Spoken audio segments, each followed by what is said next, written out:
अल्प बयस किंतु सेलिब्रिटी को भेटिबार निशा अधिक। मयूरभंज जिला बारिपदा उपकंठ चढ़ई गाँव एही 18 वर्षीय युवक अमित दास बारिपदारू बेंगालुरु को साइकेल यात्रा करी साउथ चलचित्रर नायक रकी भाई को साक्षात करी घर को फेरुवा बेले आम बेतनटी प्रतिनिधि जगन्नाथ हेम्ब्रम सहित साइकेल यात्रा रे जाई किपरि सेलिब्रिटी माननकु भेटंती से संपर्क रे सूचना दैछंती। मो ना अमित कुमार दास। घर कोठी? मोर बारिपदा।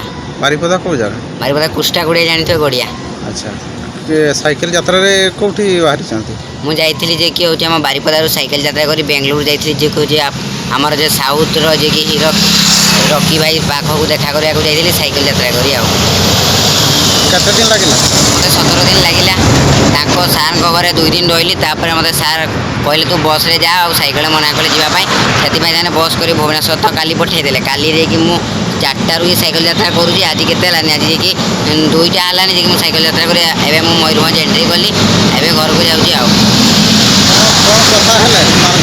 हाँ सर कहले तुम पागल हो गए हो क्या, मेरे लिए इतना दूर से आए हो, गाड़ी से आ सकते हो ट्रेन से आ सकते थे, मेरे को बता देते मैं मिल लेता, तो इतना दूर से आए हो तो क्या बताऊँ मैं। तो इसलिए उनके रूम में हम 2 दिन थे उनके घर में, तो उसके बाद 2 दिन एक होटल बुक किए थे उधर अभी जो कि बस से भेजे हैं भुवनेश्वर। भुवनेश्वर से मैं साइकिल यात्रा करके जो कि मेरा गाँव आ रहा हूँ बारिपदा।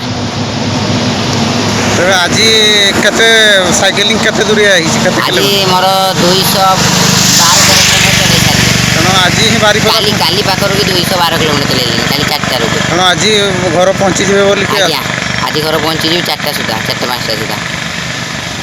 केवल से सार को देखा करिया पई जाइथिला? एबे मोर नेक्स्ट प्लान अछि जे कि पंजाब जीवी 20 ରୁ 22 तारीख भितर बाहरकिबी जे कि सिद्धू मूसेवाला जे कि माने पूरा राजस्थान कहूँ पंजाब रो फेमस सिंगर जे कि तांको लरेश विष्णु गोली मारी देइचंती किंतु से एबे ना दे ता गीत माने लोकप्रिय हो जाई सेति मु तांको फैमिली सहित साइकिल यात्रा कर मिसबिया को जाउची आ।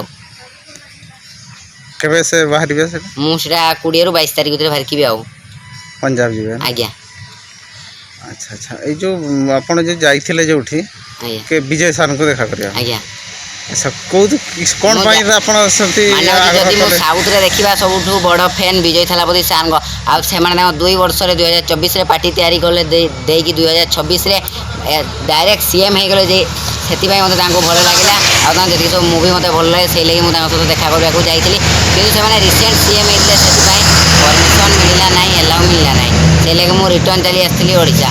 मु तांको एप्लीकेशन देई कि जदि साडू किछि रिप्लाई आइला पुनी थरे साइकिल यात्रा करी तमिलनाडु जीवी चेन्नई विजय सर को देखा करबा।